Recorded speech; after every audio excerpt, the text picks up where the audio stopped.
Alright, sa mga katrupa, meron tayong battery dito na sinusuplayan ng solar panel gamit itong solar charge controller natin.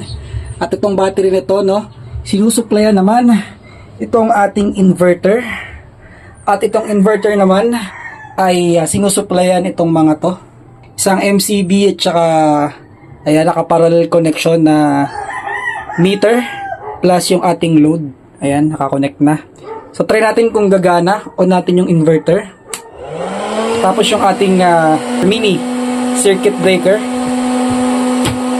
Ayan. So meron tayong metro dito. So 50 Hz ang wave, Ibig sabihin, hindi siya pure sine wave.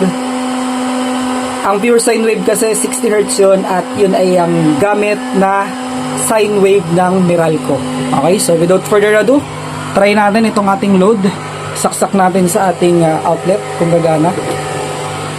Alright, so yun, gumana na mga katrupa. Tingnan natin kung umaandar yung yung watts. Umaandar siya mga katrupa.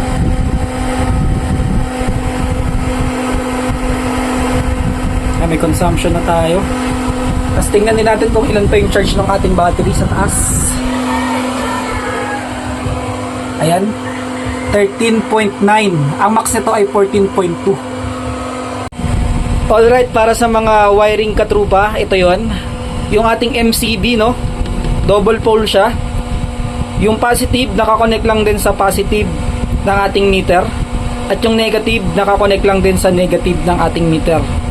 Tapos, yung ating load, yung outlet, kung saan nakasaksak tong load natin na munting fan, itong clip fan.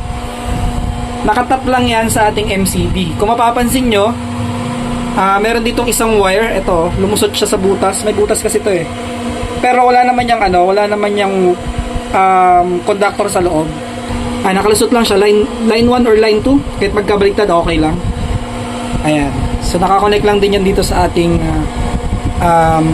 outlet, Tapos yung isang wire, diretso na dun sa any line, Any line yan. So ang ginawa natin, nakatap lang dito yung outlet. Okay, so yun yung setup natin mga katrupa. Sana may natutunan kayo.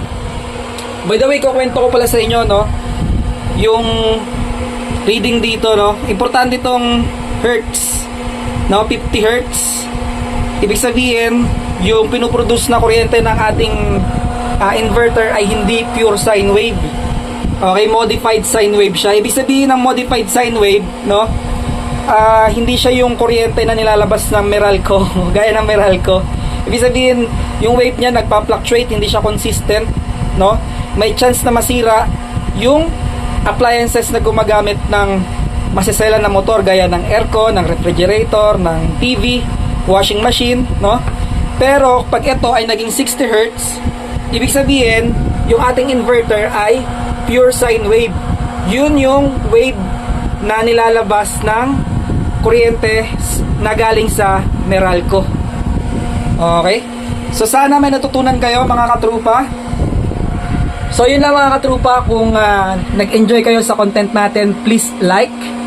At para sa mga susunod pa na content, follow and share. Yan, for more. Bye bye.